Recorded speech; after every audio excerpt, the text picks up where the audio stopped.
जय जय श्री महाकाल। स्वागत है हमारी यूट्यूब चैनल में, तो चैनल को सब्सक्राइब कर लीजिए। आज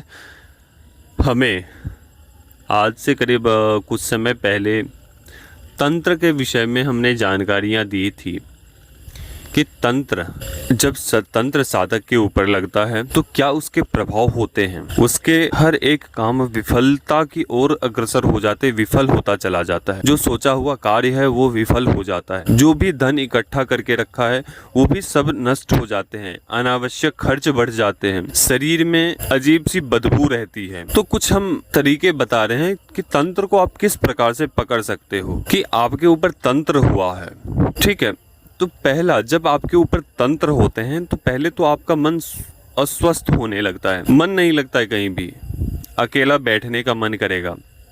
अगर आप अकेले भी बैठ रहे हो, आपको कोई टोकता है, हंसी मजाक करता है, तो आपको बुरा लगता है उस बातों को। आपको एकांत पसंद रहेगा, अंधेरा पसंद रहेगा, किसी से बात करना पसंद नहीं रहेगा। तो ये समझ ले कि आपके ऊपर तंत्र हुए हैं। जब आप कहीं भी बैठते हो वहाँ पे अजीब सी आपके शरीर से बदबू निकल रही है, तो आप समझ लें कि तंत्र हुए हैं हमारे ऊपर। दूसरी बात एक और मुख्य है, जब आप बैठ रहे हो, आप जैसे कि स्नान के समय आप स्नान करने के लिए सुबह सुबह जाते हो। एक तो स्नान करने का मन नहीं आपको करेगा। अगर आप स्नान करते समय आप जाते हो तो उस समय बिना कारण के आपको पेशाब लग जाता है। नहाते समय वो भी अनिवार्य रूप से आपको उस समय पेशाब लग जाता है। लहू शंका करने का जाना पड़ता है, नहाने से पहले या नहाने के 2-3 मिनट के बाद। तो आप समझ ले कि 101% आपके ऊपर तंत्र हो चुके हैं। आप कहीं भी जाते हो, किसी भी मंदिर में जाते, वहां पर आपके साथ जैसे कि आप जा रहे हो, आपके हाथ से पूजा की सामग्री गिर जाएगी, या किसी से टक्कर हो जाएगा, या किसी के द्वारा वो सामग्री गिर जाएंगी। तो आप समझ लें कि कैसे कैसे ये सब तंत्र होते हैं। आप घर में भी पूजा, जब आप पहले तंत्र होने से पहले आपने काफी सारी पूजा पाठ कर चुके होंगे, आपको उस समय मन लगते होंगे। लेकिन जब तंत्र होते हैं आपको तनिक सा भी ना पूजा करने में मन लगेगा, ना मंत्र जप करने में मन लगेगा, ना अनुष्ठान करने में मन लगेगा, किसी भी प्रकार में मन नहीं लगेगा। तो आप समझे कि आपके ऊपर तंत्र हुए हैं। अगर यह तंत्र नए जो भी तंत्र लगे हैं आपके ऊपर या लगे हुए हैं, तो उस तंत्र को जितना जल्दी हो आप उस तंत्र की काट करवा सकते हैं। लेकिन जो तंत्र अत्यधिक पुराने हो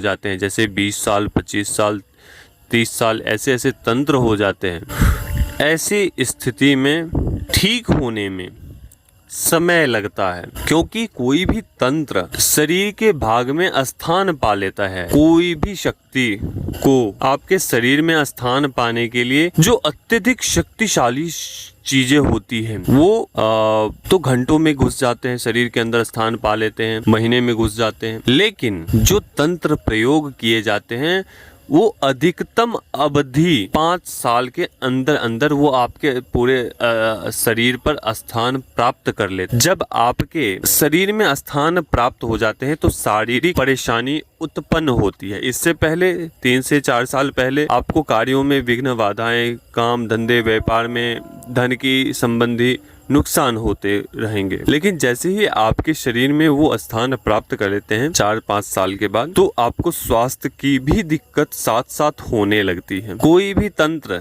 इतने अत्यधिक मात्रा में, इतने अधिक तीव्र रूप से नहीं चलते हैं। कुछ तंत्र ऐसे हैं जिसके माध्यम से घंटों के अंदर, महीने में जब आपके ऊपर क्रिया होते हैं, प्रयोग होते हैं, तो वो अपना प्रभाव दिखा लेते हैं। बहुत सारे ऐसे तंत्र हैं जो तीव्र गति से चलते हैं। कुछ ऐसे तंत्र हैं जिसके माध्यम से कुछ समय लगते हैं, क्योंकि उस समय कुछ काल खंड क्रियाएं प्रयोग होते हैं, जिस कारण से वो तंत्र चलते हैं। जिसके ऊपर तंत्र क्रिया किया जाता है उसके ऊपर कुछ ऐसी भी कृपा होती है जिसके माध्यम से वो तंत्र अपूर्ण हो जाता है।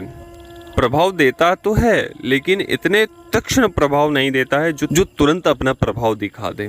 कुछ ऐसी स्थितियां होती है जिस समय वो तंत्र बहुत सौम्य मात्रा में हो जाते हैं। लेकिन जिसके ऊपर तंत्र होता है वो ना वो जीता है ना वो मर पाता है, जीवन बर्बाद होकर रह जाता है और केवल रोने के सिवाय और उसके पास कुछ नहीं होता है। आज से कुछ समय पहले, आज या कल के दिन हमें एक स्थान से कॉल आया, तो वो अजीब सी भाषाओं में बात कर रहे थे। तो हमने बोला ठीक है चलो आप अपना डिटेल भेजो। तो उसके ऊपर ऐसे ऐसे तंत्र हमने देखे, वो इंडिया के नहीं थे, वो विदेश के थे। उनके ऊपर ऐसे ऐसे तंत्र हमने देखे कि हमें आश्चर्य लगा। उनके ऊपर एक बली प्रकार की क्रिया थी, एक पुतला निर्माण किया गया था जिसके अंदर अनेक प्रकार की कीलें घुसेड़ी गई उसके नाम से। उसके घर को तहस नहस करके बर्बाद कर दिया था। उसकी पत्नी को भगा दिया गया था। उसके माता को हॉस्पिटल के अनेक प्रकार के चक्कर लगाते थे। उसके पैर को मतलब कि पैर कटवाने पड़े अंत में उसके माता जी का। तो जब उनके तंत्र हमने देखे तो 12 सालों से करीब उनके ऊपर तंत्र थे। 12 साल पहले से ही उनके ऊपर तंत्र थे और वह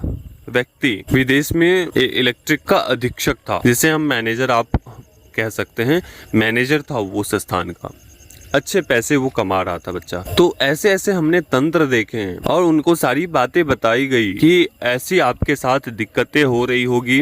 उसके घर में जो मुख्य द्वार होते हैं उससे 5 कदम पहले ही एक क्रिया करके चौखट के पास वो प्रयोग करके एक वस्तु गाड़ी गई थी, जिसमें कि बलि देने के बाद से वो जो उसके भाग होते हैं, बलि के जो भाग होते हैं वो टुकड़े उठाकर और उस घर के जो मुख्य द्वार होते हैं उसके आसपास लगाए जाते हैं, जिसके उस तंत्र के माध्यम से वो शत्रु अपने आप में ही बर्बाद होता चला जाता है। ठीक है, तो ऐसे ऐसे प्रयोग हमने देखे। उसके फोटो के ऊपर ब्लड, वो जो बलि दिया गया था, बलि देकर उसके फोटो के ऊपर गिराया गया, धार दी गई, शराब दिए गए तहस नहस करने के लिए। तो हमसे जुड़ा उन्होंने, तब फिर हमारे द्वारा उनका कार्य हुआ और अभी बेचारा थोड़ा बहुत स्टेबल हुआ है। माँ महाकाली चाहिए तो वो भी स्टेबल हो जाएगा। वो आपको यूके से थे, वो जो बच्चा था वो यूके से था। तो ये सब तंत्र होते हैं, ऐसा नहीं है कि कोई भी तंत्र ऐसे ही चलते हैं। हर एक चीज की एक पद्धति होती है, एक विधान होता है। हम भोजन मुख से ही करेंगे, कान से नहीं करेंगे, ना आंख से कर पाएंगे। हमें मुख से ही करना है, लेकिन एक प्रक्रिया होती है। भोजन नाक के माध्यम से भी करवाया जाए, लेकिन उसकी एक प्रक्रिया हो। ठीक है, साधनाओं और तंत्रों की प्रक्रिया भी वे ही होते। एक सही प्रक्रिया से किया हुआ हर एक क्रिया साधना फलित होते हैं। ठीक है, तो अभी तक के लिए अनुमति दीजिए। जय श्री महाकाल, जय महाकाली। जिनको भी अपने तंत्र काट करवाने हैं, अभी तक आपने इतने जगहों पर घूम लिया, अनेकों दरबार, अनेकों बाबाओं के चक्कर में पड़ गए हैं, तो आप बिल्कुल जुड़े व्हाट्सएप से। आपके हर एक तंत्र की काट माँ महाकाली के द्वारा पूर्ण होंगे। अब आपके हर एक तंत्र काट हो जाएंगे आपके। तो सभी साधक से अनुरोध है, जो भी नए साधक जुड़े हैं जिन्होंने सब्सक्राइब नहीं किया है, उन सभी से आग्रह है, नम्र निवेदन है कि आप सभी सब्सक्राइब करें। तो अभी तक के लिए जय श्री महाकाल, जय महाकाली, जय भैरव।